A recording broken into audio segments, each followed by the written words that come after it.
एक वेगळा प्रश्न होता. खामगाव या ठिकाणी जी दुर्घटना घडली विजेचा धक्का लागून, त्या ठिकाणी कोणत्याच प्रतिनिधींनी भेट दिलेली नाही तालुक्यातील.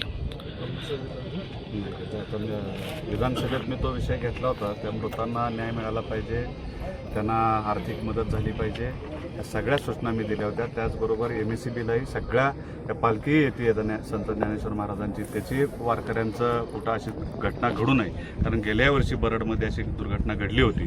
तशा सूचना MSCB सगळ्याच प्रशासनाला दिलेल्या आहेत.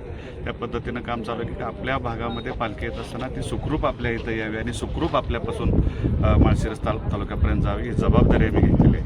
त्यामुळं त्या अडचणी येणार नाहीत आणि त्या कुटुंबाची आम्ही अडचण दूर करतो. त्या कुटुंबाला त्याच्या येणाऱ्या वारसांना भरीव मदत मिळावी याच्यासाठी आमदार साहेबांनी विधानसभेमध्ये प्रश्न मांडला होता. निश्चितपणे आमदार साहेब त्याचा फॉलोअप घेतात. मी अधिकाऱ्यांशी, तहसीलदार साहेबांशी, कलेक्टर साहेबांशी त्या विषयावर बोललो, MSCBशी बोललो आणि त्याच्यामधला सखोल चौकशी करून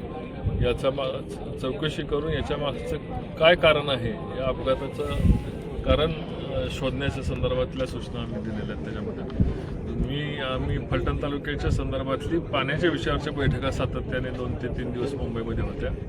काही पाण्याचे नवीन विषय मार्गाला लागत आहेत. त्या संदर्भामध्ये विखे पाटील साहेबांच्या बरोबर, महसूल मंत्री साहेबांच्या बरोबर या 2-3 बैठका पार पडल्या. त्यामुळे मी आणि आमदार साहेबही त्या ठिकाणी नव्हतो, पण त्या पीडित कुटुंबाला मदत आणि सुविधा सर्व मिळाल्या पाहिजेत याची काळजी मात्र आम्ही घेतली.